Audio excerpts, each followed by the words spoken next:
Constantine, whoever else might be listening. Um, at the time that I went to Mount Desert Island investigating a trail entrapment, it did not at the time seem to me that it was an international consensus to get rid of people who were libertine, to make a divine play of justice in what we were all frightened by, which was AIDS and now COVID. So I didn't suspect Russia. I certainly didn't suspect the Beatles. I knew that Peter Gabriel was monitoring the situation. I assumed honestly, which meant that somebody thousands of miles away would respond to information. I did not have time to try to figure out why he wasn't or what he was trying to sell. And what happened, as everybody knows, I've never been, I should first say that when it comes to countries at war, I've never been good at living inside of them. As a child, I was miserated by violent criminals who used as their excuse my opposition to the Vietnam War. And a lot of what I was investigating was covered for by my sarcasm about the Cold War. Um, The New Deal politics seemed to me to be not much different from the complaints of the working class in Russia. It was an attempt to raise the standard of living of common people. And so the idea that the new powers of the Cold War, the military of the Cold War, the tax and spend military priorities was somehow making Roosevelt out to be um, a leftist offended me. I didn't give much thought to the Kennedy assassination in those days. I just saw the poor as being vulnerable to practices that were fascist, and it made me sarcastic. I felt troubled by the limitation when it came to identifying things about the Russian people that I thought were admirable and good. I knew about the problems in the gulags, and I knew that I wouldn't last very long in Russia because I don't like war. I don't like belligerence, and I don't like oppression. But I also knew that the antagonism towards Russia was irrational, unreasonable, and when it came to Mikhail Gorbachev, it was off the wall because Russia was embracing American society and opening the doors. I didn't follow events in the Ukraine. It was hard to get information about them, but now that I've gotten a little bit better acquainted with them, it's clear that we were wrong in expanding NATO. That's perfectly clear. We should have come to the defense of Russia when um,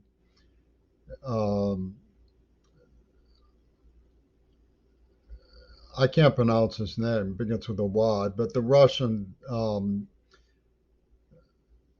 candidate won.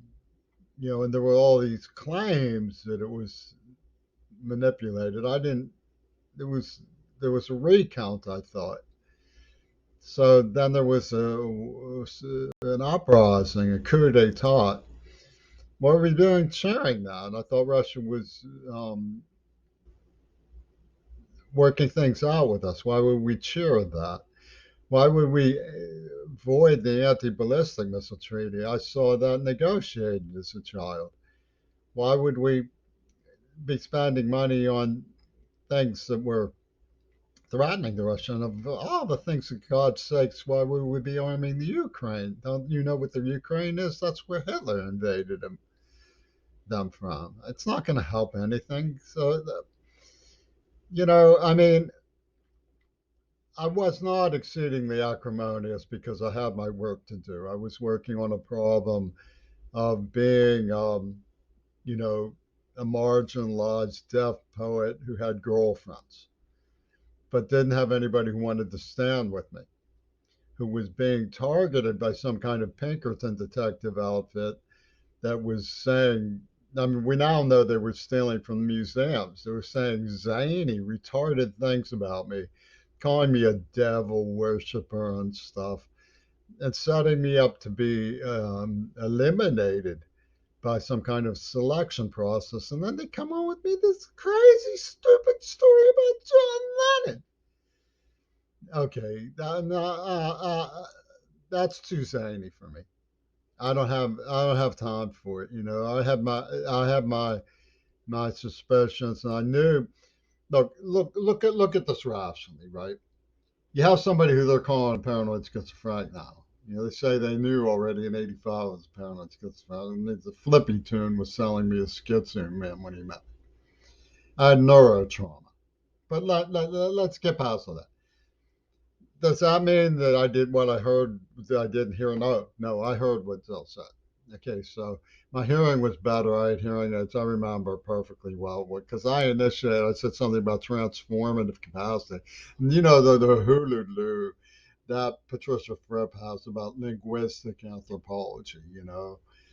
And he barked his pumpkin at me about what I've sworn to him, but I didn't ask people to believe it. I set straight forth to detect a way to trip him up so that he revealed that he had said this. And I secured evidence, copy, proof.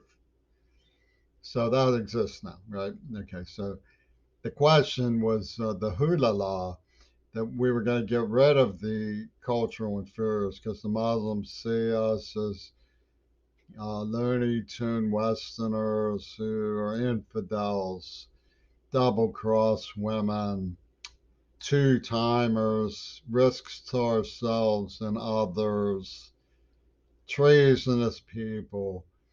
Could have included Russian high command. They made a deal. Let's get rid of a bunch of people because we're overpopulated. And I expressed my concerns. I wondered why isn't that? And they come up with this fibs. And they were making pornography of me and selling it and stealing from museums. And then they start their switch and signal stuff, where they're conspicuously building like everybody gets hurt, everybody gets hurt, everybody loses one, everybody loses one, everybody's at risk, everybody's at risk.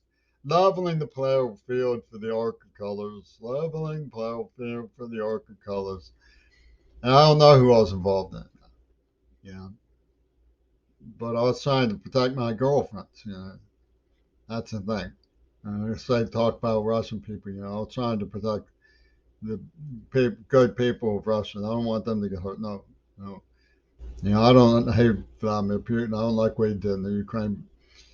I don't like what we did in the Ukraine much either. I don't like what we did in the Ukraine at all. I thought it was bogus. When I wept and cried and tore my hair and did a painting about the Ukraine crisis, I want to be superimposed on me that I can't report and testify and what I had to unearth to try to protect my girlfriends. And I'm still trying to protect my girlfriend. Look, friends who have girls who are at risk of anything, please be safe, be careful, and don't fall in with crowds who want to see you prove yourself by getting sick, because that's some kind of weird spin that UW Dialectical came up with. You got to prove yourself, like that Bartholomew the Ubeck guy who shovels some up on his sword and eats some, and you've got the smelt midges poison me in mouth. I wonder about that, so I can understand that Russia wants to have me arrested because I'm raising the question of whether Oliver Stone and Putin were in cahoots with Paul McCartney on this one. Well, it's their job to convince the world that we should live and let live now that that was done. I don't want to start a World War III about it. I don't want to catch COVID. I'm just a normal, ordinary person who wants my ex-girlfriends to look after themselves and be safe.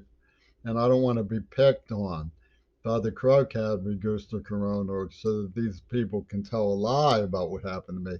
And I don't want to convict anybody who's innocent. You know, if you guys didn't know this stuff and you don't want to go along with it and you don't like it, then we need to get a way to putting our heads together and seeing to it that it does not continue, that these things continue to happen, and people have access to the things they need so that they don't get sick and they get treated if they're unhealthy and they're brought back to safety and live reasonable, decent, caring lives and reasonable, decent, caring communities. And that's the way that I see common sense. That's what I see as common sense. To make clear what was really going on was that I got tortured and I got poisoned, and suddenly all the world around me was at risk of something that was brand new, and it sounded like I was being baited into this image of a persona who was asking for it. I said, "Where's this coming from?" It's a perfectly reasonable thing to wonder. And then I remembered what that trip dude had said to me, and I said, "Wait a minute, man. I think I might be able to get him to admit it." And I challenged him directly, and sure enough, he spelled right out. So, maybe that's what their form is going to be. Everybody's going to say, "Well, we spelled right out for you. We don't care for these liberal hooligans sleeping with each other. We're going to avoid the Roe versus Wade.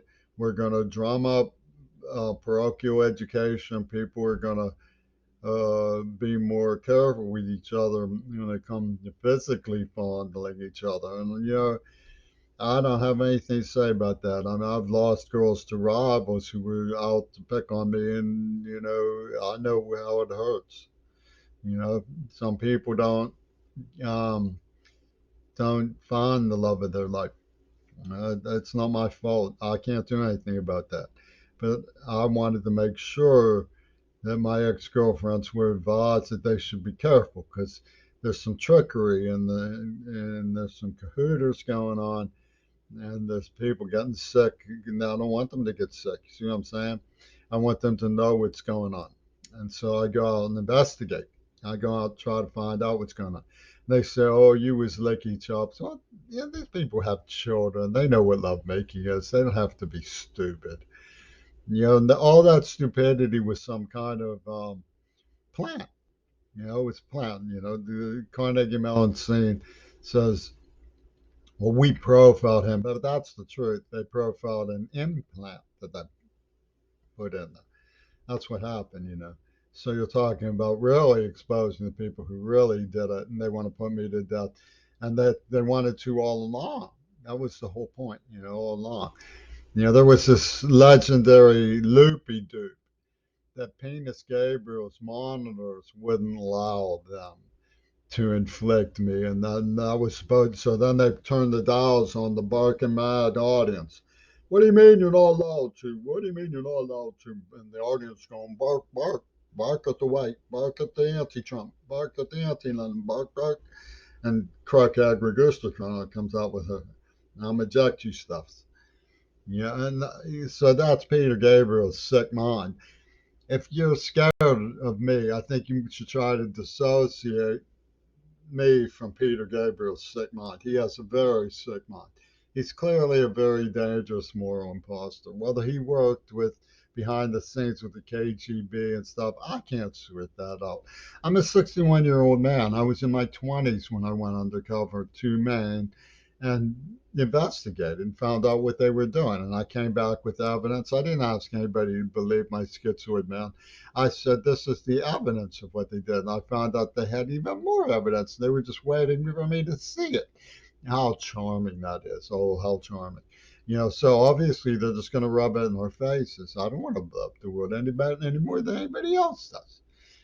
But we need to come to grips with this because it's too heavy.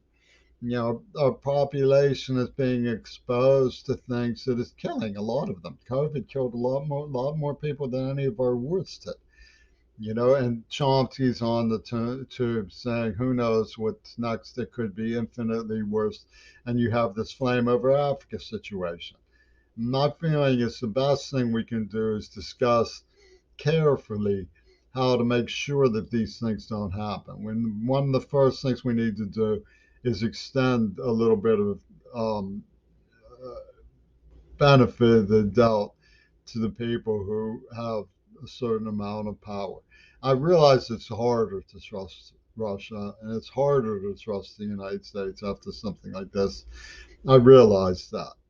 but the symptoms of mistrust are so conspicuous that there are things we can do about them. The suspicions that play to void an election that apparently was fair because Russia benefited from it when people must have wanted Russia's leadership.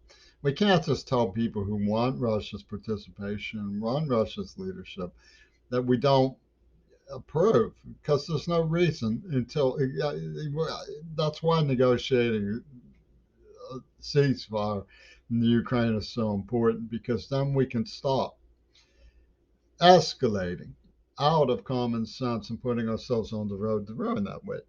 That's the way I see it.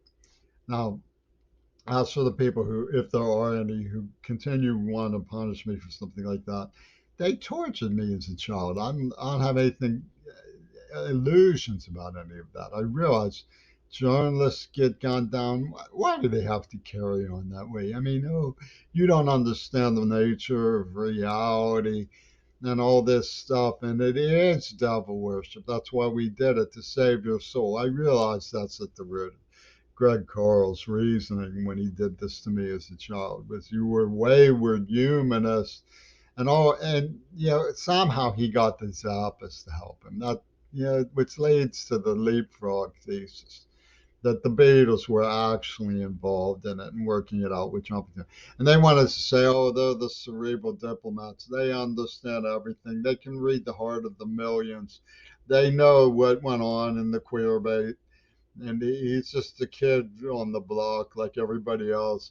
Let him, suffer along like people like him suffer along while they steal from me and misrepresent my work. And it's bound to cause some friction for somebody like me. Somebody like me who went out and worked very hard trying to protect my ex-girlfriends, get information to them, and gets kicked in the face constantly by suspicious powers. I don't know what to say to that. What am I supposed to say to that? There's almost nothing I can say to that.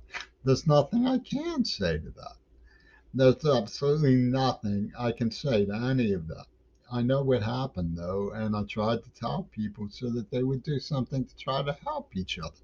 I don't want to hurt anybody. It's ridiculous to say I'm trying to hurt the people of the Ukraine. What makes you think I would want to hurt the people of the Ukraine? It's just completely ridiculous. I don't understand why we were putting weapons into the Ukraine to use against Russia when they were friendly to us. I don't understand why we were doing that.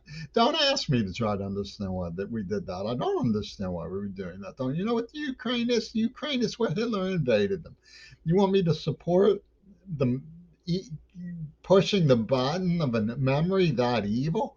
Why do you push the button that way? Hollywood makes these movies about the Holocaust without considering constantly War II movies without considering how somebody feels who lived through it. How do you think the Russians are going to feel seeing a military buildup in the Ukraine? Why are you pushing the button of something that painful for the Russian people when they're trying to be friendly? I don't understand it. I think Hollywood is demented.